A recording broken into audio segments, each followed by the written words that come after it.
Your work, too. I lived through my eyes.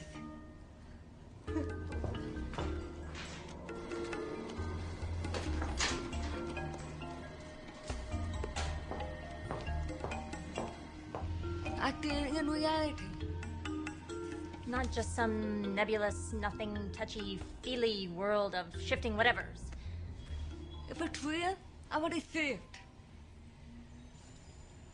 The eyes are, in some senses, a camcorder because they are taking that information and they're storing it, but you're not really able to get it to mean anything until you actually put it all together. So in some senses, it requires the editor's table to really put the whole thing together, to put the movie together of what your life and your world is actually about. If I get out of bed in the morning, okay, and I suddenly decide to take very seriously the claim, which is surely a true claim, that I don't know for sure if my eyes are working correctly, okay? So that for all I know, even though it looks like there's a stable floor by the side of my bed, there might be a cliff or something like that, okay? If I am unable to order those possibilities in terms of probabilities that I assign to them, then I'm not going to get out of bed. It seems to me I'm paralyzed in the most literal sense of the word, okay? I'm going to have no idea how to literally take the next step. It's definitely the case that we know that my eyes might in principle be deceiving me at any moment. We've had experience of people before subject to hallucinations, and even if we didn't, we don't know how to prove as a fundamental matter that our eyes never deceive us. That's absolutely right. But when we make the decision to get out of bed in the morning, we are assigning probabilities to the various hypotheses compatible with my seeing a floor by the bed. One hypothesis is there really is a floor there, and that's why I'm seeing it. Another hypothesis is my seeing the floor is a hallucination, and there's a cliff there. By getting out of bed in the morning, you endorse one of those hypotheses as more likely than another. Well, ultimate reality, I think, it very frequently depends a lot on how a person perceives it and what they actually think is the real reality of our world. If the brain is processing 400 billion bits of information and our awareness is only on 2,000, that means reality is happening in the brain all the time. It's receiving that information, and yet we haven't integrated it.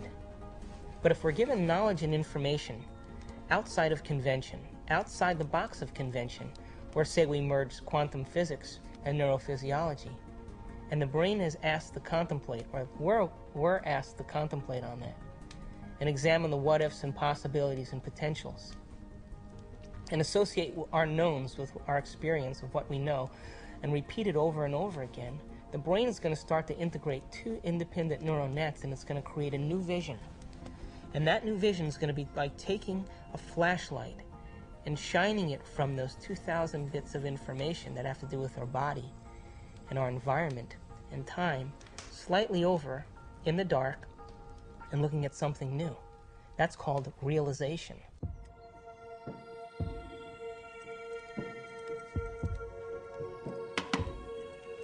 You okay? I heard you scream earlier. Was it another dream?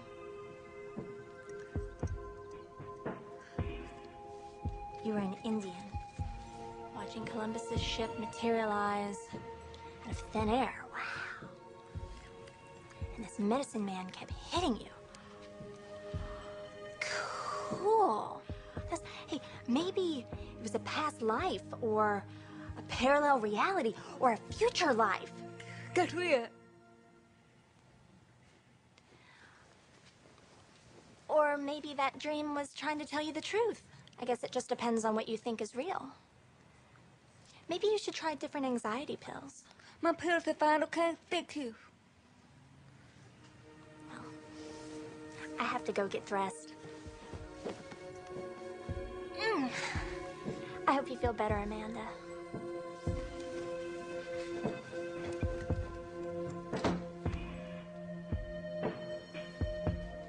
God, Amanda. The possessed an asshole.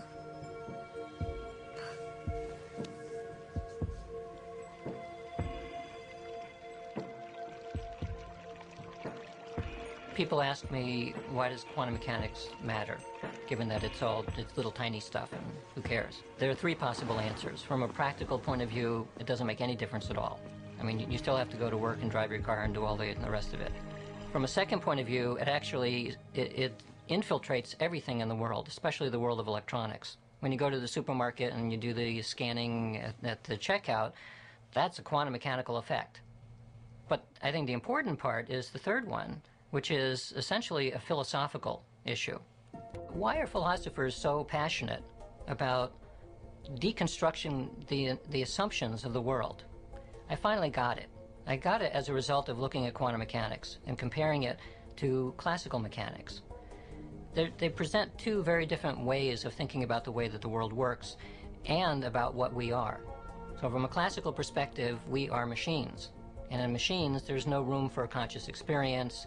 It doesn't matter if a machine dies, you can kill a machine, you can throw it in a dump, it doesn't matter. If that is the way that the world is, then people will behave in that way. But there's another way of thinking about the world which is suggested, it's pointed to by quantum mechanics, which suggested that the world is not this clockwork thing, but it's more like an organism. It's a highly interconnected organismic thing of some type, which extends through space and time. In that kind of environment, what I think and the way that I behave has a much greater impact, not only on myself, but on the rest of the world, than it would if it was a classical world. So from a very basic point of view having to do with morals and ethics, what I think affects the world. That's, I mean, in a sense, that's really the key for why a worldview change is important. Let's talk about the subatomic world, and then we'll talk about what it's telling us about reality. The first thing I want to tell you about the subatomic world is it's totally a fantasy created by mad physicists trying to figure out what the heck is going on when they do these little experiments. By little experiments, I mean big energy in little spaces and little pieces of time. It gets pretty nutty at that realm of things, and so subatomic physics was invented to try to figure that all out. We need a new science down there. It's called quantum physics, and it is subject to a whole range of debatable hypotheses, thoughts, feelings, intuitions as to what the heck is really going on. So on the one hand, you had a theory which from the conceptual standpoint was profoundly puzzling, and on the other hand, from the practical standpoint, was vastly more successful than anything we had ever seen before.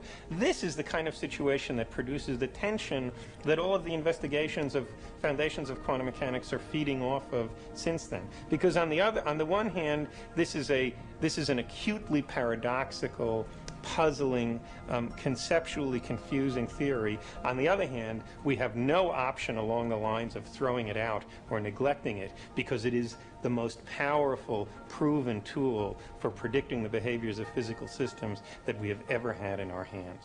The universe is very strange. There seem to be two sets of laws that govern the universe. In our everyday classical world, meaning at roughly our size and time scales, things are described by Newton's laws of motion, set down hundreds and hundreds of years ago. And they work very well for billiard balls and cannonballs and gravity. However, when we get down to a small scale, when we get down to, say, the level of atoms, a different set of laws take over. These are the quantum laws, quantum theory, quantum mechanics. And at that level, particles may be in multiple places at the same time. They may behave as waves smeared out spatially and temporally. They may be interconnected over great distances. They may be unified into one quantum state, into one state, governed by one wave function.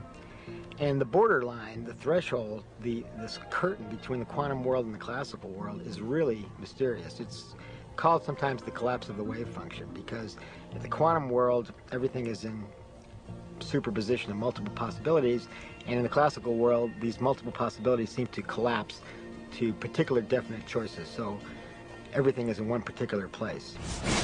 Quantum mechanics is really the play and display of information, the play and display of potentiality, waves of information, waves of potential electron. And it's important, the word potential. This isn't the world of electrons, it's the world of potential electrons. But when you have to ask the question, waves of what, really? What is the field that is waving? Is it the ocean? No, it's a universal ocean, an ocean of pure potentiality, an ocean of abstract potential existence. We call it the unified field, or superstring field. And that's what we're made of. Connectivity among all things is a basic constituent of the fabric of reality. It's very difficult to wrap your mind around that. But Erwin Schrödinger said, he's one of the founders of quantum mechanics, that entanglement, which is this idea of this connectivity, is not just a property of quantum mechanics, it's the property. It's the property of quantum mechanics that makes it very, very strange. And it doesn't seem to fit in with our ordinary world, our ordinary experience, but in fact, it actually does.